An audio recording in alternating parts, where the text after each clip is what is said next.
हर किसी का एक दोस्त तो होता ही है ना? जो ऐसे हैरत अंगेज किस्से सुनाता है जिसे सुनकर आप सोचते हैं क्या वाकई में ऐसा हुआ था। काश उसके पास ऐसे साबित करने के लिए कोई तस्वीर या वीडियो होती। सुपरमार्केट में शॉपिंग करने वाले सांप से लेकर गोल्फ की गेंदों से भी बड़े ओलों तक, और यहाँ तक कि एक ऐसा बच्चा जो अपने पैरों से रूबिक क्यूब को सॉल्व करता है। कुछ कहानियां ऐसी होती हैं जिन पर विश्वास करने के लिए उनको देखने की जरूरत होती है, और खुशकिस्मत है आप, क्योंकि इस तरह की अजीब कहानियों के साथ मेरे पास उनके फुटेज भी मौजूद हैं। आप पूछ सकते हैं क्यों? क्योंकि सच कहूं तो अगर ये पल कैमरा में कैद ना होते तो आप उन पर विश्वास नहीं करते। दोस्तों, आप क्या चाहते हैं कि आपकी शादी कैसी हो? अपने होने वाले जीवन साथी को जानने से पहले कुछ लोग बहुत ही जोश से अपनी शादी के हर पल की प्लानिंग कर लेते हैं। कुछ चीजें ऐसी होती हैं जिनकी आप पहले से प्लानिंग नहीं कर सकते, और ये बात इन दूल्हा दुल्हन को जल्दी पता चल गई। जब वो शादी के इंटरव्यू के लिए बेंच पर बैठे थे तो उन्हें इस बात का अंदाजा नहीं था कि उन्हें एक ऐसा झटका लगने वाला है जो उन्हें जिंदगी भर याद रहेगा। I was wearing dirty old Nike Shox But that's what I loved. I was like, Jeans oh, those Nike Shox. and my Under Armour camouflage red sweatshirt and having tickets. Oh my god. Oh my god. You okay? ओह, ये वाकई बहुत ही गरीब था यार। गनीमत रही कि पति पत्नी दोनों बाल बाल बच गए, लेकिन उन्होंने इस हादसे के मजेदार पहलू को तो देख ही लिया। Or what should I say? Our relationship is stronger than that tree. Yeah, that is true. That tree's weak. Apparently. Well, hey. It's always exciting things happening. ओह, ये वेडिंग क्रशर बस ये बताता है कि सच्चे प्यार का कोई मुकाबला नहीं है। फिर भी उन्हें खुद को खुशकिस्मत समझना चाहिए यार। अगर वो थोड़ा और बाईं तरफ बैठे होते ना तो ये शादी शायद एक मातम में बदल जाती। खड़ी जीप। दोस्तों, जीप हमारे आसपास मौजूद सबसे मजबूत गाड़ियों में से एक है। अमेरिकन मिलिट्री में इस्तेमाल किए जाने के लिए सेकेंड वर्ल्ड वॉर के दौरान जीप का आविष्कार किया गया था। जीप में अपने छोटे wheel base, super flat front end बड़े टायरों की बदौलत कुछ शानदार ऑफ रोड क्षमताएं होती हैं। इस तरह की खासियतों के साथ उन्हें हर तरह के मुश्किल इलाकों में चलाया जा सकता है, वो चाहे जितनी भी अच्छी हो। लेकिन आप उनसे ये उम्मीद नहीं करेंगे कि वो एक पहिएदार मकड़ी की तरह एक खड़ी ढलान से नीचे उतर सकती हैं, है ना? फिर से सोच लीजिए।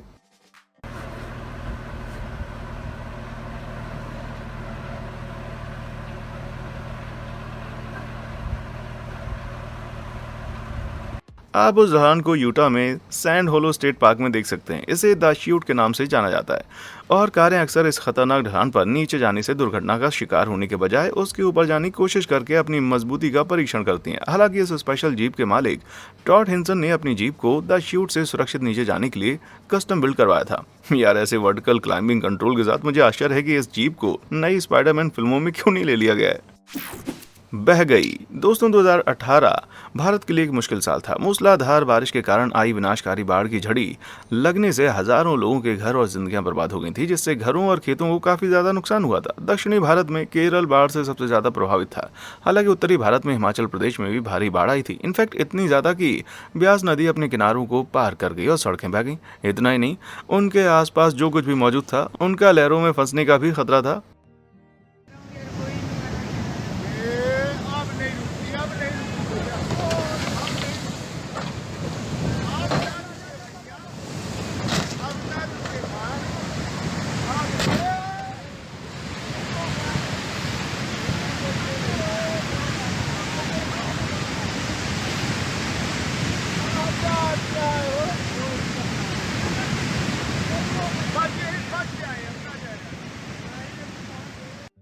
बाढ़ के पानी ने कुछ ही सेकंड में उस बस को धो डाला। गनीमत रही कि उस समय बस खाली थी, इसलिए उस घटना में किसी को भी नुकसान नहीं हुआ। फिर भी ये सीन ऐसे दिखते हैं जैसे उन्हें फास्ट एंड फ्यूरियस फिल्म से निकाला गया हो भाई, लेकिन असली जिंदगी में ऐसा कुछ होता नहीं है।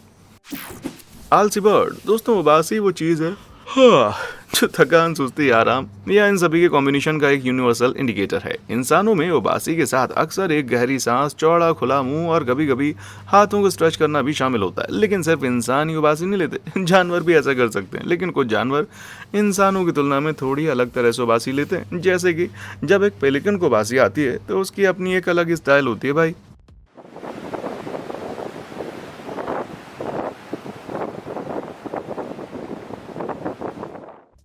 छी यार, सॉरी, मैंने तो लगभग अपने मुंह में ही उल्टी कर दी। आप वहाँ जो देख रहे हैं ना, वो कैलिफोर्निया के रिफ्यूजियो स्टेट पार्क का एक थका हुआ पेलिकन है। जब वो उबासी लेते हैं तो पेलिकन अपनी गर्दन के ऊपर अपनी चोंच के निचले सॉफ्ट टिश्यू को गिराकर अपनी गर्दन का कर्व दिखाते हैं। शिकारी होने के नाते जब वो तैरते हैं तो पेलिकन को मछली पकड़ने के लिए अपनी लंबी खिंचाव वाली चोंच की जरूरत होती है। इसलिए जिस तरह आप उबासी लेते समय अपना मुंह खोल लेते हैं, उसी तरह पेलिकन अपनी पूरी चोंच का इस्तेमाल करते हैं। उनकी चोंच के आकार और लचीलेपन के कारण ये एक दिलचस्प नज़ारा है, लेकिन ये कुछ हद तक थोड़ा शैतानी भी लगता है। भले ही ये जानवरों की दुनिया का सबसे खूबसूरत नज़ारा ना हो, लेकिन ये इतनी अजीब तरह से गलत है कि आपको इस पर विश्वास करने के लिए इसे देखना होगा भाई। Sky surfer. दोस्तों, काइट सर्फिंग दुनिया के सबसे खतरनाक वाटर स्पोर्ट्स में से एक है। अगर आपने इसके बारे में पहले कभी नहीं सुना है तो काइट सर्फिंग हवा की शक्ति का इस्तेमाल करके सर्फर को समुद्र के ऊपर काइट के जरिए ले जाती है, जिसे उन्होंने पकड़ा होता है। क्योंकि ये विंड पावर की मदद से चलती है, आप उस फोर्स को कंट्रोल नहीं कर सकते जिसके साथ आप आगे बढ़ते हैं। इसका मतलब यह है कि काइट सर्फिंग करने की हिम्मत करने वाला कोई भी व्यक्ति हवा के रहमो करम पर होता है। भाई, क्या आप भी वही सोच रहे हैं जो मैं सोच रहा हूँ? अगर हवा बहुत तेज हो जाए तो फिर क्या होगा? चलिए देखते हैं।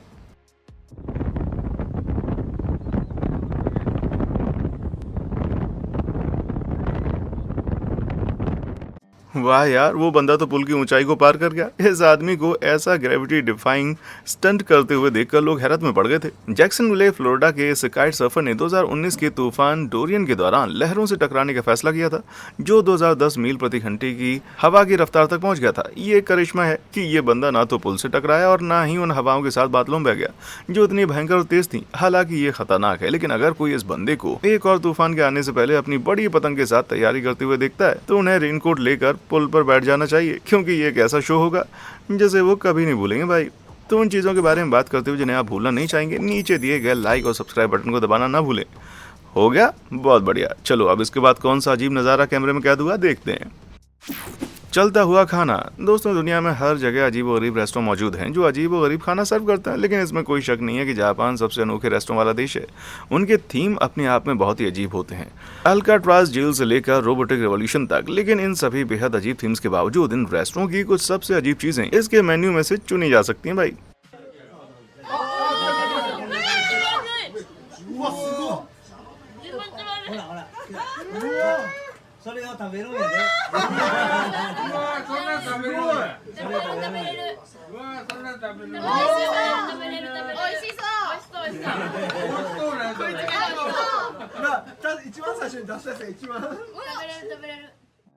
ओह माय गॉड, क्या वो असली जीव है?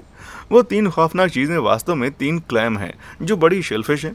क्योटो के मैजुरू शहर के एक रेस्टोरेंट टोयोराकू में आप शेफ की तारीफों के साथ उन्हें लाइव सर्व किए जाने का ऑर्डर दे सकते हैं, लेकिन उनके शेल से निकलने वाली अजीब टेंटिकल जैसी चीज जीभ नहीं है। इसे साइफन कहा जाता है। ये शरीर का एक ऐसा हिस्सा है जिसका इस्तेमाल कई मोलस्क द्वारा एक बड़े लहराते पैर के रूप में किया जाता है ताकि उन्हें घूमने में मदद मिल सके। लेकिन इस खाने के हिस्से के रूप में ये वो हैं जिन्हें आप भी खा रहे होंगे। उन्हें जिस प्लेट में सर्व किया जा रहा है, उन्हें उससे बाहर आने की कोशिश करते हुए देखकर मेरी तो भूखी मिट गई भाई। 3 स्टोरी थ्रो। दोस्तों, क्या आपने कभी कॉर्न होलिंग के बारे में सुना है? और हाँ, जहाँ तक मुझे पता है ये कोई तमाशा नहीं है। अगर आप नॉर्थ अमेरिका के इस लॉन गेम से वाकिफ नहीं है तो ये काफ़ी आसान है। प्लेयर बीन बैग को लकड़ी के प्लेटफॉर्म के अंत में बने एक छेद में फेंक देते हैं। अगर आपका बैग बोर्ड को छूता है तो 1 पॉइंट दिया जाता है, और अगर आपका बैग छेद तक पहुंच जाता है तो 3 पॉइंट दिए जाते हैं। तो आपकी स्कोरिंग शीट तैयार रखिए, देखते हैं कि इस थ्रो को कितने पॉइंट्स मिलते हैं।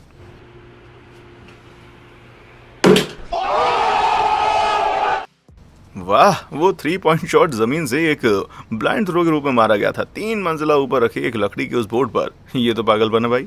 अफसोस की बात है कि कॉर्न होलिंग एक ओलंपिक गेम नहीं है, नहीं तो ये लड़का डेफिनेटली गोल्ड मेडल जीत कर ही आता। समंदर किनारे बुलबुला। दोस्तों, क्या सच में एक बहुत बहुत बहुत ही बड़ा बुलबुला उड़ाने से ज़्यादा सेटिस्फाइंग कुछ हो सकता है? अगर आपका जवाब ना था तो उस सेरोटोनिन के लिए तैयार हो जाइए जो ओरेगन के बबल मास्टर जेफरी गार्सिया आपको दिखाने वाले हैं।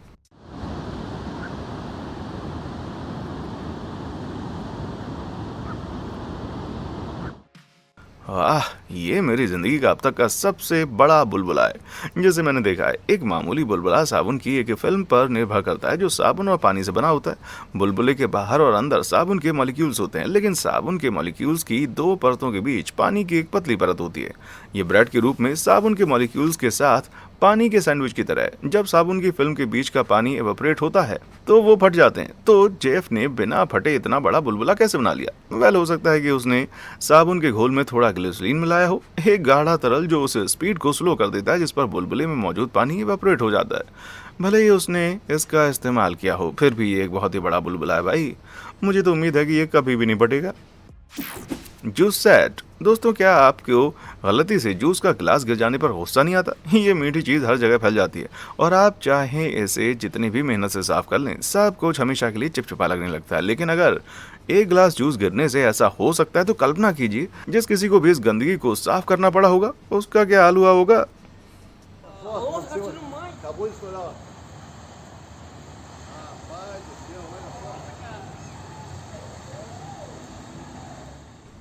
हे भगवान, मैंने अपनी पूरी जिंदगी में इससे ज्यादा जूस कभी नहीं देखा और ये हर तरफ गिर रहा है।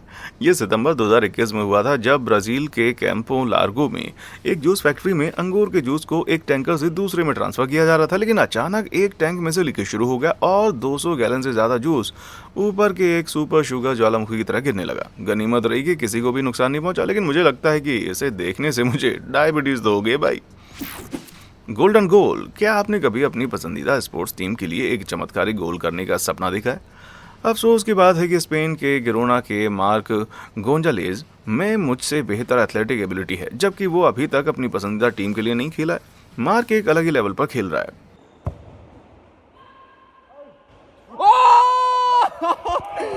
Madre mía, madre. Hostia santa. बहुत खूब। क्या आपने वो देखा? सॉकर गोल में गेंद को लात मारने के बजाय मार्क ने बास्केटबॉल नेट में घुमाने की कोशिश की। इसके लिए ताकत और टाइमिंग की जरूरत होती है। यार, मुझे तो उसकी टीम में शामिल होना है। जाहिर है मार्क ने बास्केट को हिट करने से पहले कई कोशिशें की थी। भगवान का शुक्र है कि उसकी आखिरी कोशिश रिकॉर्ड कर ली गई। अगर इसे रिकॉर्ड नहीं किया गया होता तो हम शायद ही कभी नहीं मान पाते कि ऐसा शानदार शॉट मारना मुमकिन था। High wire act. दोस्तों, तस्मानिया में केप हॉय के पास कई खूबसूरत समुद्र तट और शानदार ऊंची चट्टानें हैं जहां जमीन और पानी मिलते हैं। इस आइलैंड के चारों तरफ अद्भुत चट्टानें हैं जिनमें से कुछ हवा में लगभग 1000 फीट तक पहुंचती हैं और जमीन से देखने में शानदार है। लेकिन उन्हें जमीन से देखने में क्या मजा है जब आप उन्हें बहुत ऊपर से देख सकते हैं। हाँ, बेशक स्लैक लाइन वॉकर लुकास एमुलर का यही एटीट्यूड है, जिन्होंने इस तरह के हाई वायर स्टंट के लिए एक दो नहीं बल्कि 5 गिनीज वर्ल्ड रिकॉर्ड बनाए हैं। टाइट रोप वॉकिंग और स्लैक लाइनिंग मिलते जुलते हैं, लेकिन स्लैक लाइनिंग में तार को थोड़ा ढीला रखा जाता है जो यकीनन ज्यादा खतरनाक होता है। इस वजह से लुकास को इनमें से कुछ ऊंचाइयों पर चढ़ते हुए देखना सच में ज्यादा माइंड ब्लोइंग है, जिनमें से कुछ तो हुवा डैम से भी ज्यादा ऊंचे हैं। यार, काश मुझ में इस बंदे जितनी हिम्मत होती। Store assistant. दोस्तों, एक सवाल आपके लिए। आप एक सांप को कहाँ देखने की उम्मीद कर सकते हैं? जंगल में, रेगिस्तान में, शायद आपके पड़ोस की दुकान में? हाँ, ये आखिरी वाली जगह थोड़ी हटकर लगती है ना। एक सांप पकड़ने वाली लेडी हेलेना अल्ती अगस्त 2021 में सिडनी, ऑस्ट्रेलिया में मसाले के रैक के अंदर कुछ देख रही थी जब उसने अलमारियों के बीच एक अजीब चीज को देखा।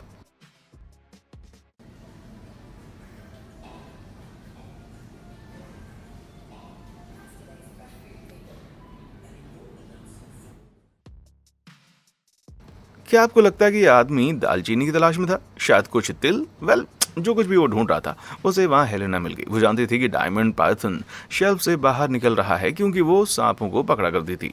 ये एक नॉन एग्रेसिव और नॉन पॉइजनस सांप है, इसलिए हेलेना ने स्टोर के स्टाफ को सतर्क किया और अपना स्नेक बैग लेने के लिए घर पहुंची और उसे पकड़ने के लिए लौट आई।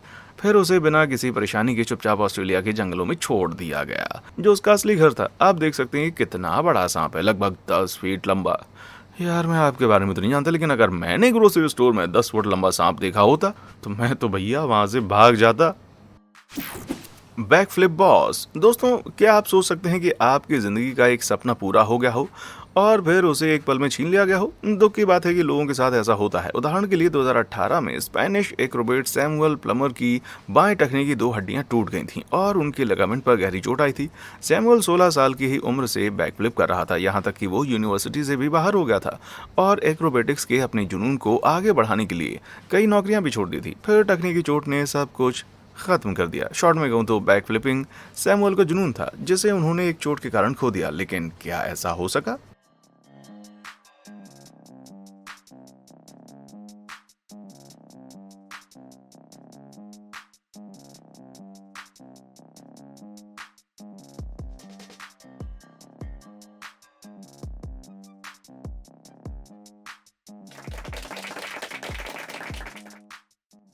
यार मुझे तो उसे देखकर ही चक्कर आ रहे हैं। वो लगातार ऐसा कैसे कर पा रहा है? सैमुअल ने अपनी पूरी जिंदगी अपने टूटे हुए टखने को मजबूत करने और तैयार करने में लगा दी ताकि वो एक बार फिर से बैक फ्लिप कर सके, और अब वो आराम से लगातार 20 बैक फ्लिप कर सकता है। आपने ये भी ध्यान दिया होगा कि सैमुअल ने वो सारे फ्लिप उसी पैर पर किए थे जिसमें उसे फ्रैक्चर हुआ था। और ज़रा सोचिए कि मेरे पैर के अंगूठे में मोच आने के 1 साल बाद भी मुझे चलने में परेशानी होती है। यार ये लड़का कमाल का है। धूल का शैतान। दोस्तों, किसी ऐसे आदमी को ढूंढना मुश्किल है जो धूल को पसंद करता हो। इनफैक्ट कई ऐसे लोग हैं जो कि धूल से काफ़ी नफरत करते हैं। मेरी माँ भी उनमें शामिल है। वेल, अगर आप भी उन लोगों में से एक हैं तो ठहर जाइए जब तक कि आप धूल के शैतान के बारे में नहीं जान लेते। ये छोटे कम खतरनाक बवंडर होते हैं जो धूप, गर्मी और ड्राई मौसम के दौरान उठते हैं। जब गर्म हवा ऊपर उठती है और ऊपर से आने वाली ठंडी हवा की जगह ले लेती है तो ये एक छोटे से बवंडर का कारण बनता है जो आसपास की धूल को एक घूमते हुए एयर फ्लो में खींच लेता है। आप उन्हें शायद ही कभी आते हुए देखते हैं, लेकिन वो छोटे होते हैं और आमतौर पर नुकसानदायक नहीं होते। तो आप उस डर की कल्पना कर सकते हैं जिसे लैमार्कस वाल्टर ने टेम्पे एरिजोना में इस धूल के शैतान का सामना करते हुए महसूस किया था। ये धूल का शैतान बहुत ही बड़ा भाई, खासतौर पर ये देखते हुए कि ज्यादातर बवंडर सिर्फ कुछ ही फीट लंबे अप ड्राफ्ट बनाते हैं। There you go, up in the air. That is pretty wild.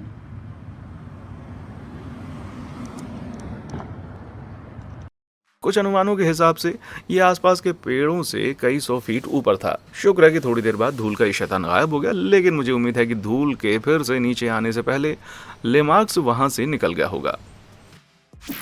Bear break. दोस्तों, पश्चिमी उत्तरी कैरोलिना के आसपास लगभग 8000 काले भालू हैं और उनमें से ज़्यादातर एशविले शहर के आसपास के राष्ट्रीय जंगलों में पाए जा सकते हैं। मैं फिर से दोहराता हूँ, ज़्यादातर भालू जंगल में ही पाए जाते हैं, लेकिन आप निश्चित रूप से ये नहीं कह सकते कि आपको और कहाँ मिल सकते हैं। निकोल लिसेंडेन ने भी यह सबक सीख लिया जब उसको ऐसी जगह भालू मिला जहाँ उसने सोचा भी नहीं होगा।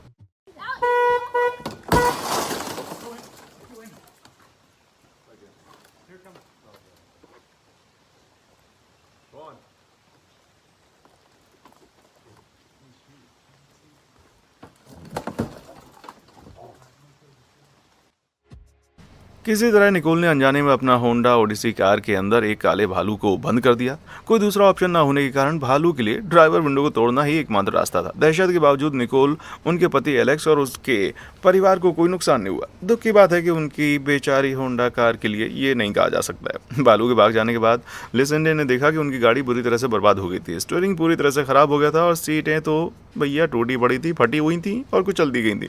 सच कहूं तो मुझे उस भालू के लिए बहुत बुरा लगा। यार, कोई भी समझदार इंसान किसी गाड़ी में फंसना नहीं चाहेगा।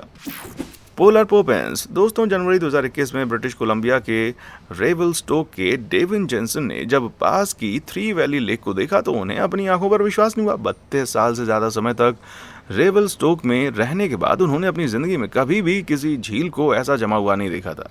इस चिकनी सपाट जमी हुई बर्फ को देखकर डेविन को एक आइडिया आया, क्योंकि दूसरी बर्फ में हमेशा कुछ खामियां होती थी।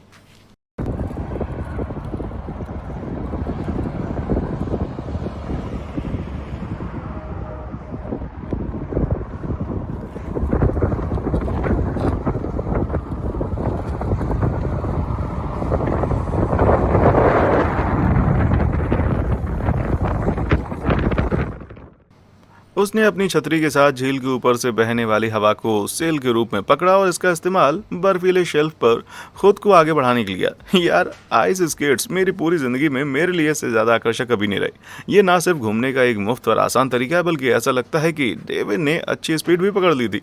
ठीक है, यह ट्रांसपोर्ट का सबसे प्रैक्टिकल साधन तो नहीं है, लेकिन क्या आप जानते हैं कि ये किसके लिए अच्छा होगा? मैरी पॉपिंस। ऐसा लगता है कि अपनी छतरी का इस्तेमाल करके अपने नए परिवार तक स्केट करके जाना हवा और बारिश के बीच में उड़ने में अपना सारा समय बर्बाद करने से कहीं ज्यादा आसान होगा भाई। Puzzle master.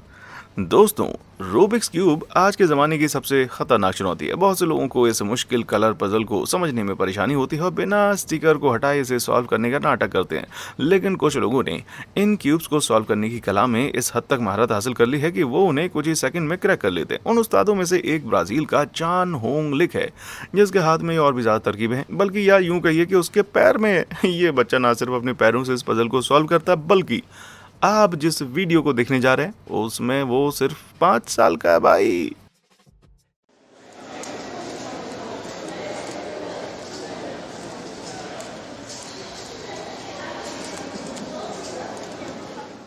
चूंकि ये वीडियो 2013 में रिकॉर्ड किया गया था, चैन होंग लिक ने क्यूबिंग में 5 गोल्ड मेडल जीते हैं, लेकिन जैसा कि आप देख सकते हैं वो बहुत ही कम उम्र से ही अपनी इस स्किल पर काम कर रहा है। मेरा मतलब है कि 5 साल के ज्यादातर बच्चे ठीक से चल भी नहीं पाते हैं, इसलिए ये उपलब्धि और भी शानदार है। अगर आप घड़ी को देखेंगे तो आप देखेंगे कि उसने सिर्फ 1 मिनट और 11 सेकंड में इस पजल को सॉल्व कर दिया। इसका मतलब है कि चैन होंग लिक इस वीडियो को देखने में लगने वाले समय में अपने पैर से लगभग 20 क्यूब सॉल्व कर सकता है। यार ये लड़का तो चैंपियन है भाई। Aurora borealis. दोस्तों, मशहूर नॉर्दर्न लाइट्स, जिसे ऑरोरा बोरियालिस के नाम से भी जाना जाता है, की झलक पाने के लिए आपको पोलर आर्कटिक के इलाके में पृथ्वी के नॉर्दर्न मैग्नेटिक पोल की तरफ जाना होगा। आखिरकार ये एक ठंडी यात्रा है, लेकिन दुनिया के इस शानदार ऊंचाई वाले करिश्मे को देखकर सारी मेहनत वसूल हो जाती भाई। लेकिन अगर फोटोग्राफर जोएल शेट की तरह आप एक गुजरते हुए प्लेन में उनके पास से उड़ान भरते हैं तो आप इस मुश्किल आर्कटिक यात्रा करने से खुद को बचा लेंगे।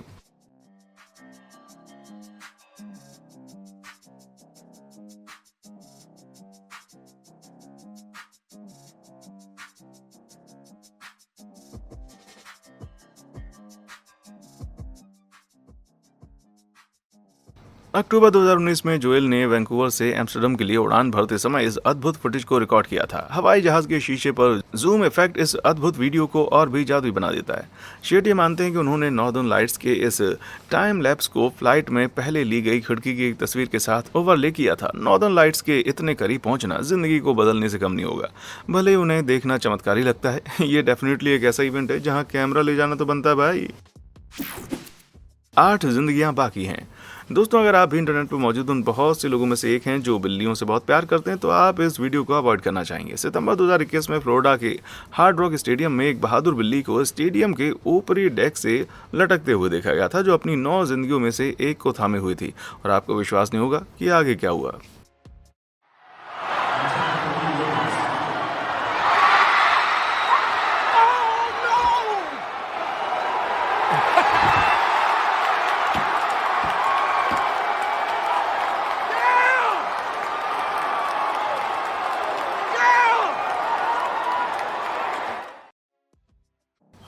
ये वाकई में नर्वस करने वाली बात है। शुक्र है कि लोग बिल्ली के ठीक नीचे खड़े हुए थे और उसे गिरने से रोकने के लिए एक अमेरिका का झंडा पकड़े हुए थे। शुरू में क्लियर नहीं था कि क्या हुआ था, लेकिन जैसा कि उस शोर से पता चलता है, बिल्ली बच गई। अब अगर कोई नशे में धुत स्पोर्ट्स फैन मुझे ये कहानी एक बार में बताने की कोशिश करता तो मुझे विश्वास नहीं होता। भगवान का शुक्र है कि पूरा मामला कैमरा में कैद हो गया था।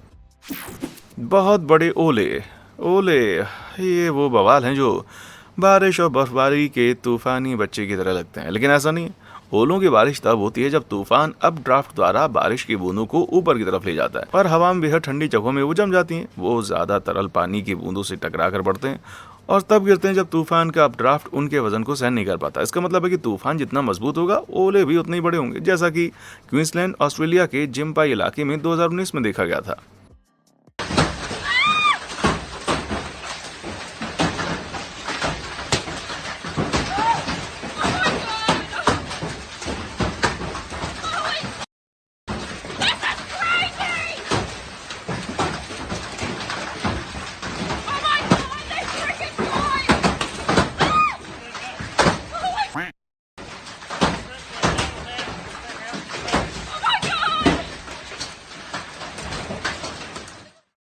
हे भगवान, 4 इंच डायमीटर तक के ओले जो क्रिकेट की गेंद जितने बड़े थे, आसमान से गिर रहे थे और पूरे इलाके में मौजूद घरों को नुकसान पहुंचा रहे थे। ये तूफान जो गोल्ड कोस्ट पर शुरू हुआ था और नॉर्थ की तरफ ब्रिस्बेन तक पहुंच गया था और उसने 8,600 घरों और व्यवसायों को बर्बाद कर दिया था और बिजली भी गुल हो गई थी। यार मुझे नहीं पता कि ऑस्ट्रेलिया ने कुदरत के साथ क्या खिलवाड़ किया है, लेकिन कुदरत बिल्कुल खेल के मूड में नहीं थी। गनोसिगनेट। दोस्तों, अगर आप वियतनाम में रहते हैं तो इस देश के घने जंगलों में तैरने या नहाने से आपको बचना चाहिए। सभी तरह के जानवर उन पानी की गहराइयों में रहते हैं और लंग वान चंग को ये बात समझना महंगा पड़ गया कि ये आपकी पर्सनल स्पेस की इज्जत नहीं करते। Ui.